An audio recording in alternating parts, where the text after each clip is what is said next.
Thank you for the ma'am. Now I would like to invite Monica ma'am. Fine.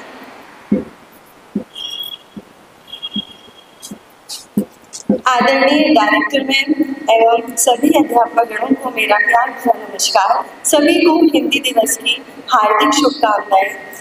प्यारे बच्चों, आज हिंदी दिवस की शुभ अवसर पर मैं आपके सामने अपने विचार प्रस्तुत करने जा रही हूँ। हिंदी को बढ़ावा देने के लिए हर साल 14 सितंबर को हिंदी दिवस मनाया जाता है। भारत की आधिकारिक भाषाओं में से एक रूप में हिंदी देश के विविध सांस्कृतिक ताने बाने के लिए एक महत्वपूर्ण भाषा के रूप में काम करती है।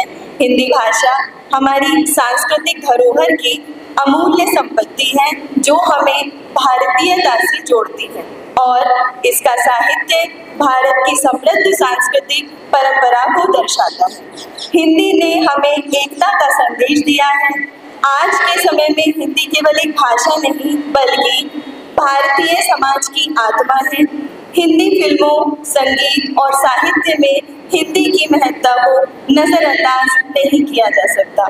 हिंदी दिवस पर हमें संकल्प लेना चाहिए कि हम अपनी भाषा की समृद्धि और विकास के लिए काम करें। नई पीढ़ी को हिंदी के प्रति जागरूक करना और इसके महत्व को समझाना हमारी जिम्मेदारी है। हिंदी को राजभाषा बनाने के लिए काका कालेकर, हजारी प्रसाद द्विवेदी, सेठ गोविंद दास जैसे कई साहित्यकारों ने काम किया। हिंदी दिवस पर राजभाषा कीर्ति पुरस्कार और राजभाषा गौरव पुरस्कार दिए जाते हैं। हिंदी दिवस के दिन राष्ट्रपति हिंदी के क्षेत्र में हासिल करने वालों को सफलता हासिल करने वालों को सम्मानित करते हैं। अब मैं आपके सामने हिंदी की एक कविता प्रस्तुत करने जा रही हूँ। हिंदी को रियासत पर सियासत करना नहीं आया। हिंदी को रियासत पर सियासत करना नहीं आया। भाषा के नाम पर किसी को लजाना नहीं आया। रोशनी तो हिंदी ने भी की है बहुत दूर तक। रोशनी तो हिंदी ने भी की है बहुत दूर तक, मगर उसे पड़ोसी का घर जलाना नहीं आया।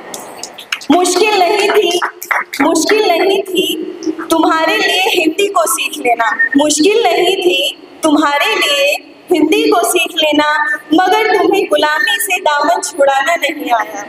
अब हिंदी कहती है, ध्यान से सुनिएगा हिंदी क्या कहती है। मैं अपने तर्कों की तलवारों से लड़ी तो बहुत, मैं अपने तर्कों की तलवारों से लड़ी तो बहुत, पर मेरे बाट में मलबे के सिवा कुछ नहीं आया।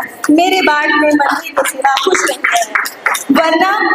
वरना इतनी मजाल की वो यूं छा जाते मुल्क पर। वरना इतनी मजाल की वो यूं छा जाते मुल्क पर। आस्तीन में छिपे सांपों से तुम्हें बचाना नहीं आया। मेरी हसरत है कि अब भी ये हिकारतें मिट जाएं। हिंदी को तो किसी से भी बैर निभाना नहीं आया। हिंदी को तो किसी से भी बैर निभाना नहीं आया। मुझे मालूम है कि बहुतों को चुप जाएगी मेरी ये कलम। मुझे मालूम है कि बहुतों को चुप जाएगी मेरी ये कलम। क्या करूं, मुझे चेहरे पर चेहरा लगाना नहीं आया। और ये न सोचो कि दिन अपने न आएंगे कभी। ये न सोचो कि दिन अपने न आएंगे कभी। सब्र कर लो बस जरा सा, अभी वो जमाना नहीं आया। सब्र कर लो जरा सा, अभी वो जमाना नहीं आया। अब इसी श्रृंखला में प्यारे बच्चों के लिए एक छोटी सी कविता। अक्सर बच्चों से कहा जाता है कि जिद मत करो। अक्सर बच्चों से यही कहा जाता है कि जिद मत करो, पर क्या जिद करना इतना बुरा है? या फिर जिस बात के लिए जिद हो रही है वह बुरी है? जी हाँ, जिद होना एक गुण है, बस इसकी दिशा सही होनी चाहिए। जिद करो कि दुनिया बदल जाए, जिद ऐसी जो गलत को सही कर जाए। सहरा में भी नदियां बहने लगे, बंजर धरा भी हरी हो जाए। जिद हो हर भूखे को रोटी मिले। जिद हो हर भूखे को रोटी मिले। जिद हो ऐसी जो रोती को हंसा जाए। हौसला दो किसी की टूटती उम्मीदों को। हौसला दो किसी की टूटती उम्मीदों को। हाथ दो किसी के थकते कदमों को। जिद हो जो आंधी में भी दिया जला दे। जिद हो जो आंधी में भी दिया जला दे। जिद हो ऐसी जो रास्तों के लिए चट्टान हिला दे। बस हर बार सिर झुकाकर, हर बात सिर झुकाकर मान लेना बुज़दिली है। कई बार जिद करना भी जरूरी है।